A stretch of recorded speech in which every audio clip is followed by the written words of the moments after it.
வணக்கம்ங்க. இன்றைக்கி நாம் பார்க்க போகிறது ரொம்ப சுலபமாக செய்யக்கூடிய ஒரு கேரட் அல்வா தான். இதில் நம்ம தண்ணி கூட சேர்க்க போகிறதில்ல. அதேமாதிரி பைண்டிங்காக கார்ன்ஃப்ளவரோ பால் பவுடர் இது போல் எதுவும் சேர்க்க போகிறதில்ல. நெய் கூட சேர்க்க போகிறதில்ல. வாங்க எவ்வளோ சுலபமாக செய்யலாம். அதுவுமே ரொம்ப சுவையாகவும் இது இருக்கும். அதே டேஸ்ட்டில் இருக்கும்.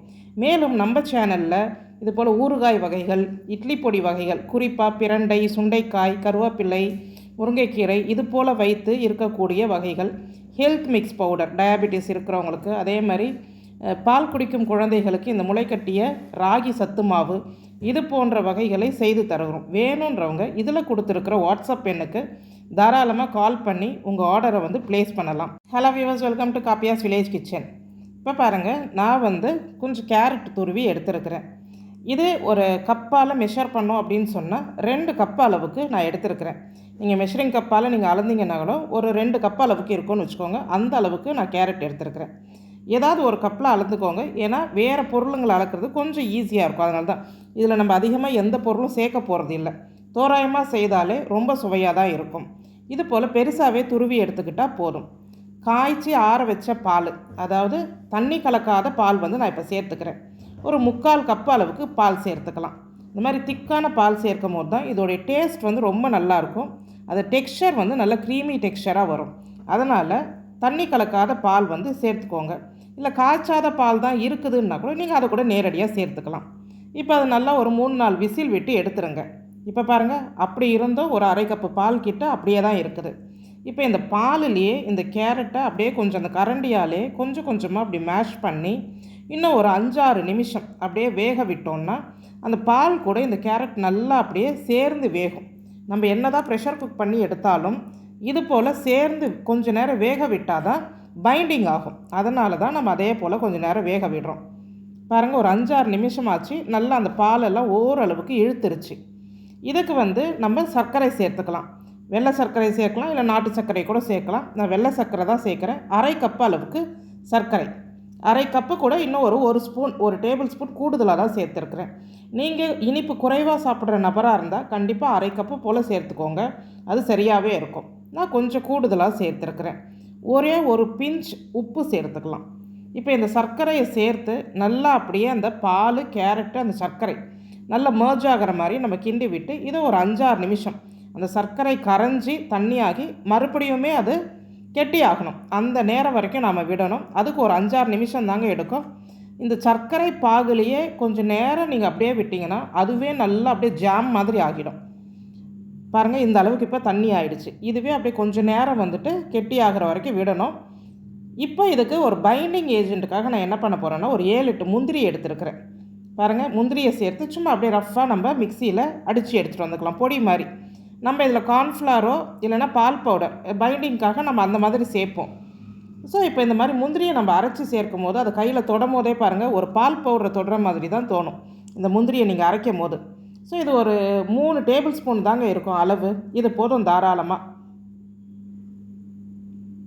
பாருங்கள், இது அளவுக்கு நம்ம எடுத்துக்கலாம். இப்போ நம்ம அந்த சர்க்கரையெல்லாம் சேர்ந்து நல்லா அந்த கேரட் வெந்து பாருங்கள் ஓரளவுக்கு வத்திருச்சு. இதில் நாம் அந்த அரைச்சி வச்ச முந்திரியை சேர்த்துடலாம். இது கொஞ்சம் அந்த பைண்டிங் ஏஜென்ட் மாதிரி செயல்படும். அந்த தனித்தனியாக அந்த உதிரியாக இருக்கிற அந்த கேரட்டுக்கு இந்த முந்திரி சேர்க்கும் போது அப்படியே கொஞ்சம் சேர்ந்த மாதிரி வரும். அதுக்காக தான் இந்த முந்திரி சேர்க்குறோம்.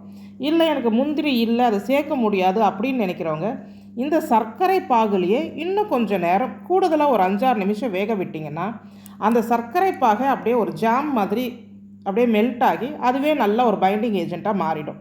அவ்வளோதான் வித்தியாசம். அதனால் நம்ம இந்த முந்திரி சேர்க்காமல் கூட செய்யலாம். ரொம்ப சுலபமாக சட்டுன்னு சாயந்தரம் பிள்ளைகள் ஸ்கூல்லேருந்து வரும்போது என்ன செய்து கொடுக்கலாம் அப்படின்ற மாதிரி தினமுமே ஒன்று ட்ரை பண்ண வேண்டியதாக இருக்குது.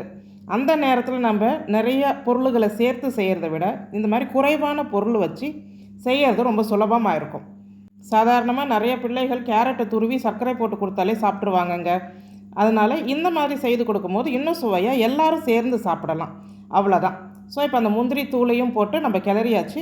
ஒரு 1/4 ஸ்பூன் ஏலக்காய் பொடி நல்ல மணமாக இருக்கும், அதை சேர்த்துட வேண்டிதான்.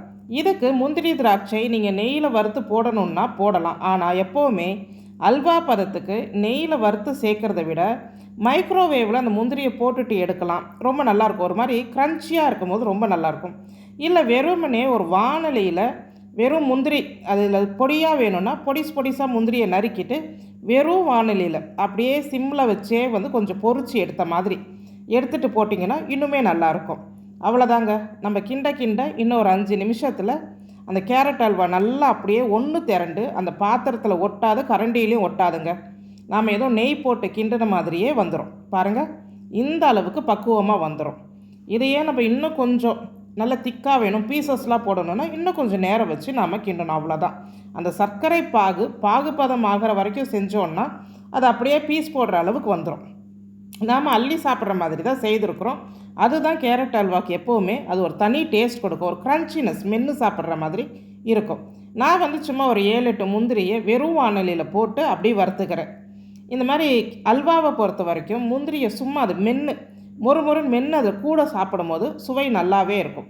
அதனால் இந்த மாதிரி நெய்யில் சேர்க்குறத விட சும்மா அப்படி வறுத்து எடுத்துக்கலாம். மைக்ரோவேவ் வச்சுருக்கிறவங்க அவனில் போட்டு இந்த மாதிரி கொஞ்சம் ஃப்ரை பண்ணி எடுத்துக்கலாம். ரொம்ப நல்லா இருக்கும். அவ்வளோதாங்க, நம்மளுடைய கேரட் அல்வா ரொம்ப சுலபமாக ரெடி ஆயிடுச்சு. நீங்களும் செய்து பாருங்கள். பிடிச்சிருந்ததுன்னா நம்ம காப்பியாஸ் வில்லேஜ் கிச்சன் சேனலுக்கு ஒரு லைக், ஷேர், கமெண்ட் பண்ணுங்கள். விருப்பப்பட்டால் ஒரு ஹைப்பிங் பாயிண்ட்டும் கொடுங்க. நன்றி.